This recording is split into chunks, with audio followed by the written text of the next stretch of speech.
Hi guys.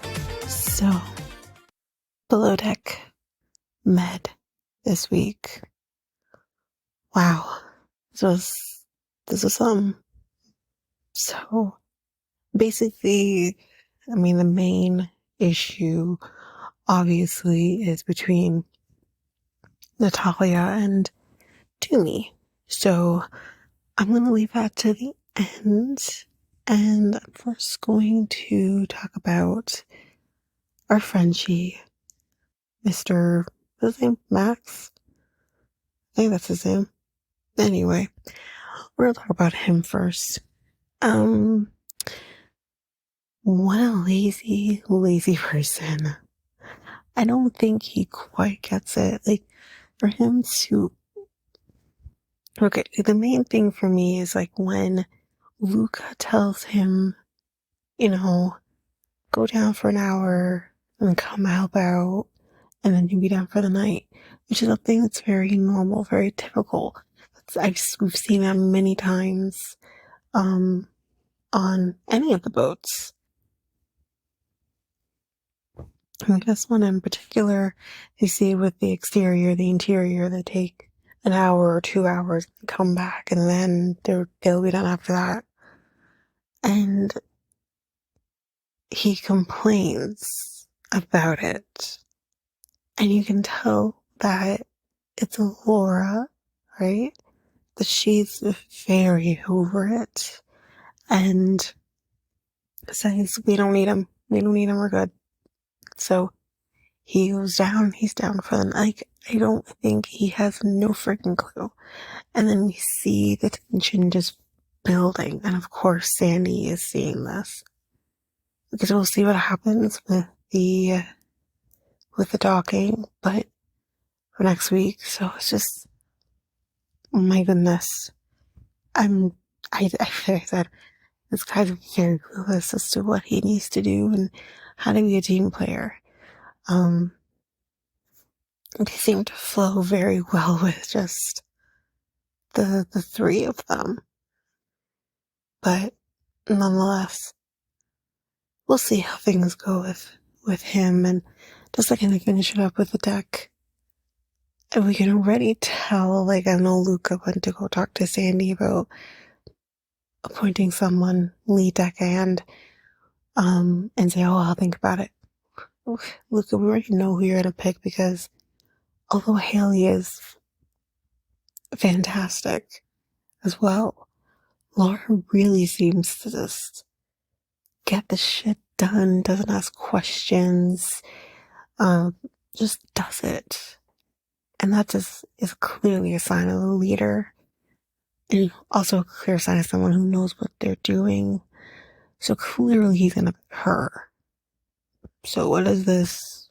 Let me think about it. Anyway, it's kind of it there with the deck crew. But interior, obviously the main issue being between Tumi and Natalia, and then obviously trickling down to others. This whole, situation. Okay, so here's what I think. I think Tumi came in hot. There's certain things that she could have maybe just kept to herself, or maybe there was a time and place, but maybe right there and then wasn't the time nor the place. So that clearly created some tension between her and Talia, but it's just, at the same time, coming in and complaining about Kyle not doing something when he was up until 3:15 or 3:30 in the morning is also not reasonable. And Tumi very calmly saying to her, it's okay, it's fine.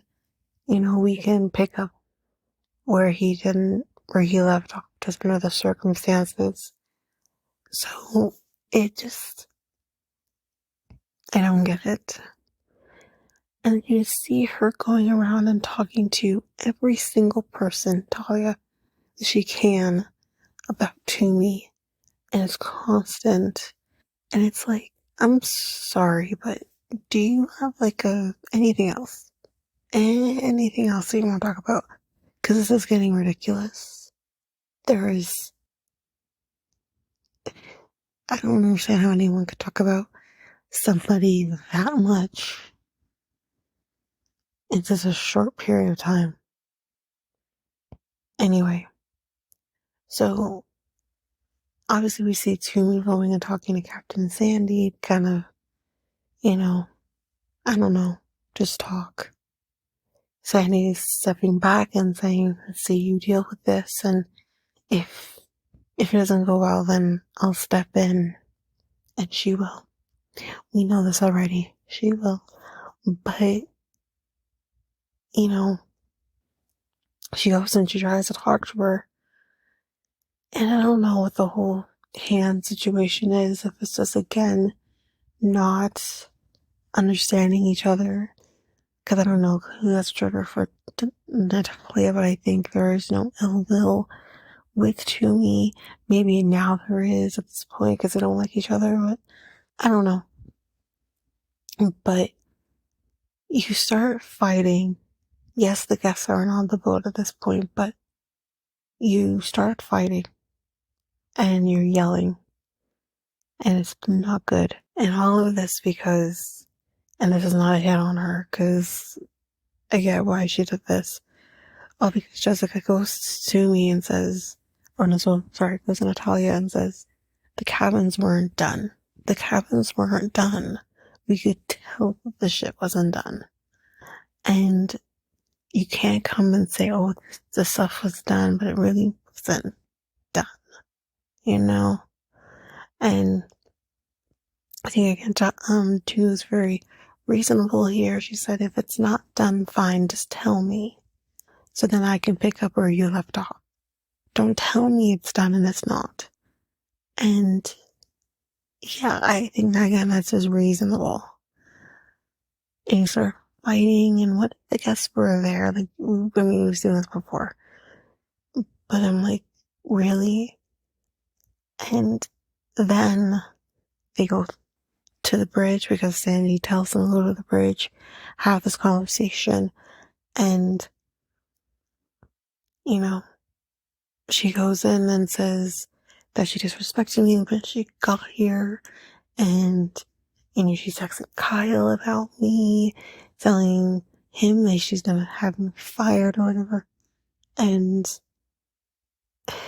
to me, here's what I'm gonna say, she starts laughing at this, as if she didn't say, 'cause she actually didn't say that, but she did obviously text Kyle, and she owns up to that, and she admits it was poor judgment, probably shouldn't have done it.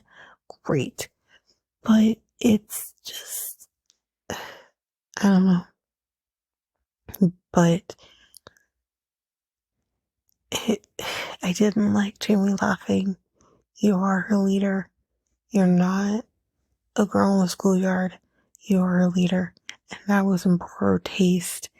And Sandy called her out on it, which I think, obviously, I have no doubt in Sandy calling anyone out on anything.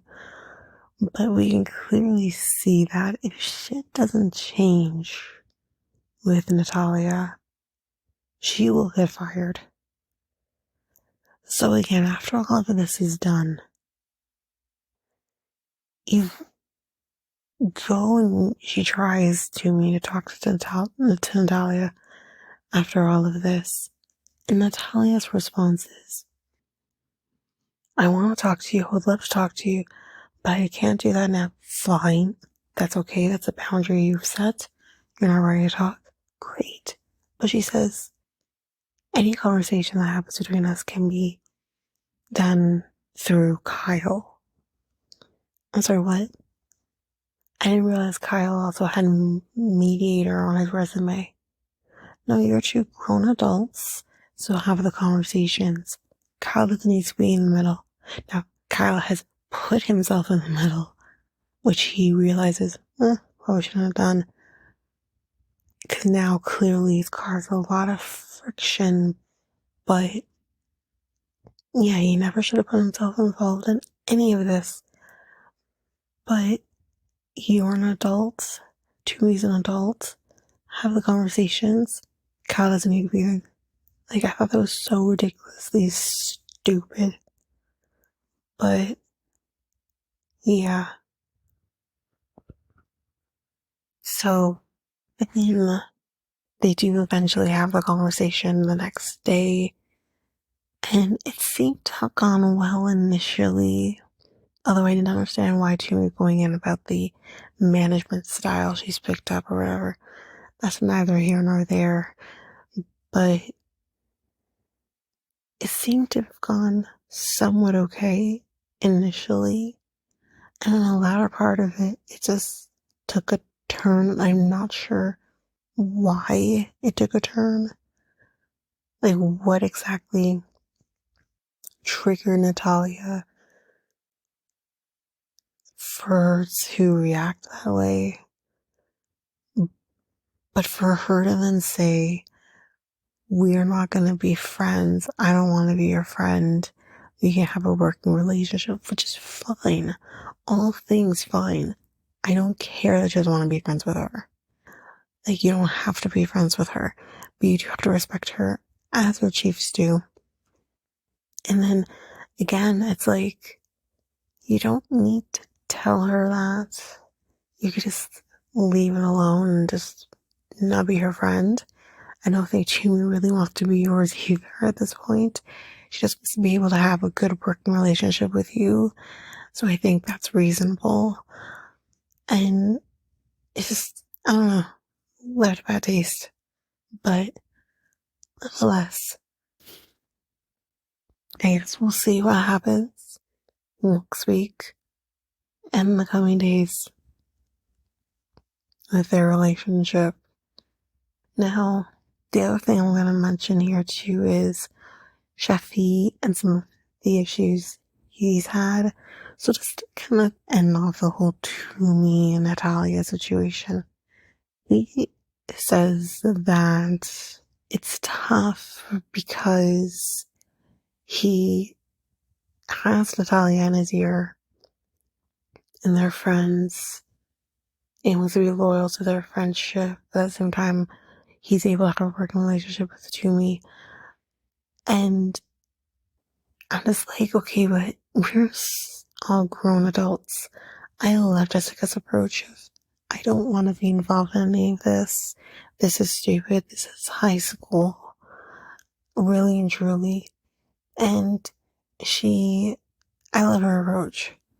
So I think cheffie needs to do the same and stop listening to all the gossip, because that is exactly what it is.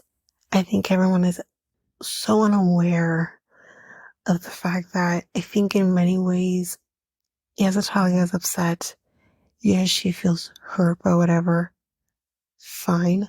But then she also needs to, and that's the kind of person she is, she fights dirty. So I think she's the kind of person who will have people turn against her enemy, and it makes her feel better. And that's what I see she's doing with everybody, or at least attempting to do with everybody. And cheffie's buying into it when he really shouldn't be. I guess we kind of see how things kind of change with that, but we'll get into it now. So, actually, a little backstory for those who didn't watch the episode. So, he's cooking a Caribbean meal for the guests. Now, which was not mentioned before, the guests are black. Not that that really matters, but that's partially probably why, because I think one of them at least said that they're Jamaican, whether they are from Jamaica or family is whichever. But so anyway, they've asked for Caribbean cuisine. And this man thinks that, let me jerk everything so that would be considered Caribbean. And he does like jerk chicken and jerk, I think, lobsters, or shrimp. It might have been shrimp, which I do know people have done, and I'm not a shrimp eater myself, So I don't know. Like, I know fish, you have to be very light on the seasoning. So I'm not sure how that is with shrimp, but jerk can be so strong, which apparently was not the case with this food because they've said not the Caribbean flavors are not quite there. And but yes, nonetheless, there was one dish, however, that I thought just wasn't fitting, and that would have been the jambalaya, because the jambalaya is not Caribbean cuisine, that is Creole. And although there are a lot of, actually I don't even know, but I know like Creole can be kind of, its origins can be from the islands, I believe, but it's still like, when I hear jambalaya, I think Creole. I don't think Caribbean. At least not Jamaican. So I'm unsure there. But anyway, the jambalaya did not go over well. Because again, nonetheless, even if it's not quote unquote Caribbean, jambalaya, like I said, is Creole. And they tend to be, their palates, the palate is spicy for Creole food. So I guess that still was spicy. And the jambalaya was made for the vegan on the boat. And she don't like the food. She don't like anything, mind you, because she's always complaining about something. Oh, it's a 6. Oh, it's a 4. Oh, it's a 2. Before she even bites into the food, I said, bitch, eat the fucking food and stop complaining. That is not how Caribbean people are raised. You're raised to be thankful and you respect the person who made the food. Anyways, nonetheless, I guess these people have money that I don't have, but I'm just saying, which is fine. I don't got a problem with that. I love to see black women in power, but anyway, so she complained about jambalaya. That's great. That's great. And she asked for fried tofu and french fries. Now, she didn't necessarily specify as to how she wanted that done. There's many ways you can fry food. So if you wanted it a certain way, she should have said so, and I'll get to how she really wanted it. She said, I just want something greasy at this point. Now that is a telltale. But anyways, nonetheless, you don't have to specify. So Tumi goes back to cheffie and she says she doesn't like jambalaya. She just wants to have some fried tofu and french fries. So he gets the fries going and he's frying them. And we see him, deep frying them.